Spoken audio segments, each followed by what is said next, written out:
Hey, Shalom, this is your brother Yonathan. First and foremost, I want to give all praises to the Most High, Yahweh, Bahashem, Yahweh Shai, Bahashem, Rekah HaKodash. I want to give double honors to the apostles and the elders of Great Millstone. I want to say Shalom to all the brothers and, of course, the few sisters who are pursuing this truth in sincerity, all right? May the blessing of election be upon your house. The title of today's lesson is this: Is it wise to build in a condemned house?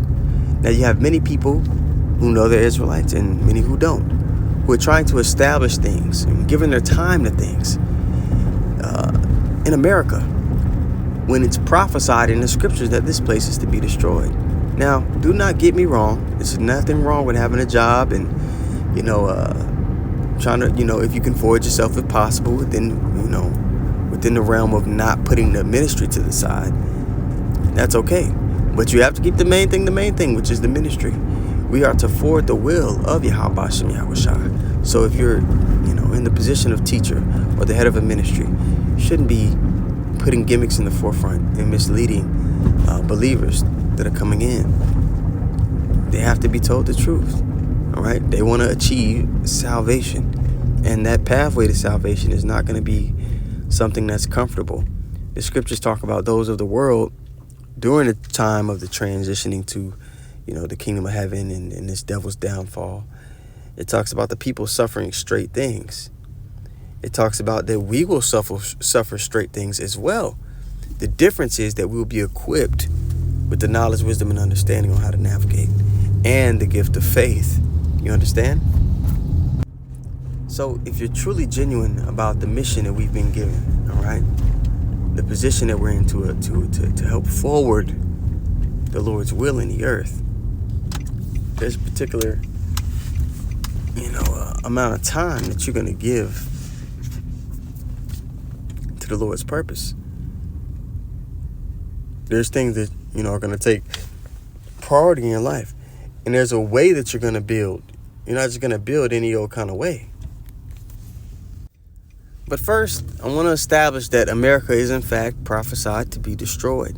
Okay, in the scriptures, this place is called Babylon the Great or Mystery Babylon. Okay, and let's go to Isaiah the 47th chapter. Okay, it's Isaiah 47:1. It says, "Come down and sit in the dust, O virgin daughter of Babylon. Sit on the ground. There is no throne." Now, this isn't talking about ancient Babylon. This is talking about a future kingdom, okay, that we would be captive in, all right, likened unto Babylon, okay? And it's saying to sit on the ground, there is no throne. Now, who will be ruling when the Lord came back? Well, when you go to 2nd Ezra, the 6th chapter, it tells you that Esau is the end of the world, okay? And the word for world there is basically going into an age. An age, right? And so Esau will be ruling in the age just before the kingdom of heaven is established. So the world return to a world ruled by the so-called white man, which we see. Okay, so who will be ruling this mystery Babylon or this daughter of Babylon? It will be the nation of Edom. All right? The protagonist and the antagonist in the movie is Jacob and Esau. All right, it says, verse 2, "Take the millstones and grind the mill, uncover thy locks, make bare the leg, uncover the thigh, pass over the rivers." Meaning this man is being exposed before he's being taken out of that rulership seat. And right now, not only is his own people, the lower levels of his own people exposing him. All right, you have, of course, the prophets, the voice of God in the earth, going into prophecy, revealing who he is, saying things before they happen, and people witnessing, oh snap, there's something to what these men are saying. He's being made bare. He's being exposed to be the devil that he actually is. There's a people in the scriptures, when you go to 2 Thessalonians 2, that their coming is after the working of Satan. Let's actually jump there really quick.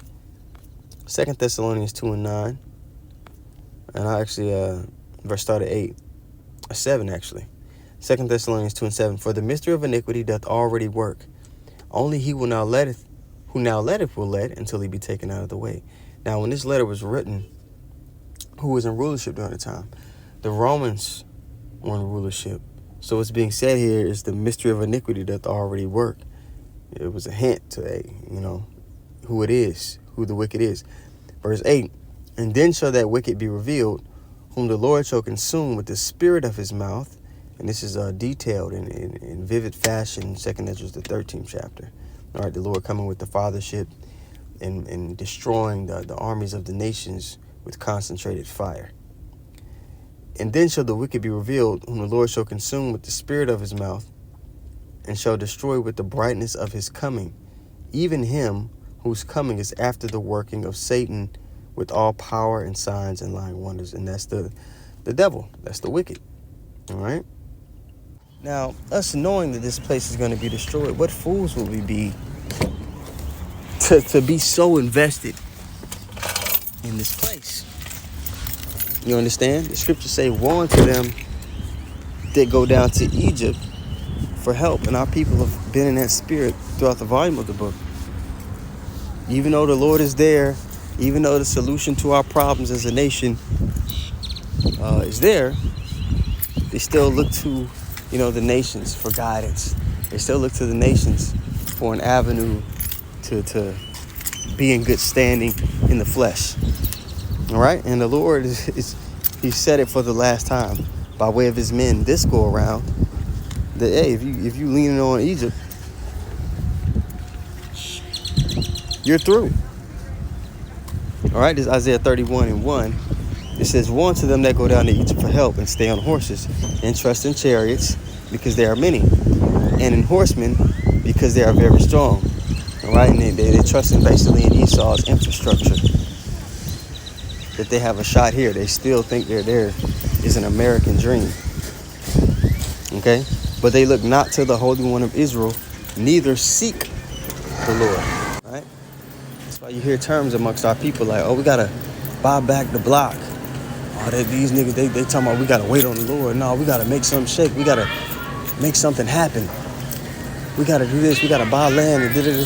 Bro, if you're doing that within this infrastructure, it's gonna be burnt up anyway. And are you not seeing prophecy that we're at the very end of the end? We've been in the last days since Yahweh Shah was on the scene, but we're at the last days of the last days. So why? Well, you lack faith. That's really what it boils down to.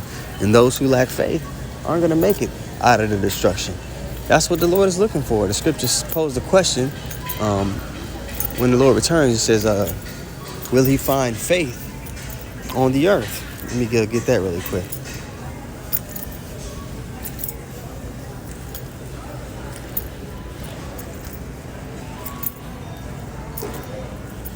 All right, this is Luke 18:8. Actually, I'll start at 7. It says, and shall not God avenge his own elect, the elect of the nation of Israel, which cry day and night unto him, though he bear long with them? I tell you that he will avenge them speedily. Nevertheless, when the Son of Man cometh, shall he find faith on the earth? That's what the Lord is looking for. And the people that feel like they got to have something here, they got to have a plan B outside of Yahweh Hashem Yahweh Shai. They're moving in an unfaithful spirit, right? Which won't do. So, Abaratazada lesson was edifying. Just something brief, getting off of this plantation. Want to give all praises once more to Yahweh, Bahashem, Yahweh Shai, Bahashem, Kahakwadash. Want to give double honors to the apostles and the elders of Great Millstone. Want to say shalom to all the brothers and, of course, the few sisters who are pursuing this truth in sincerity. All right? May the blessing of election be upon your house. Shalom.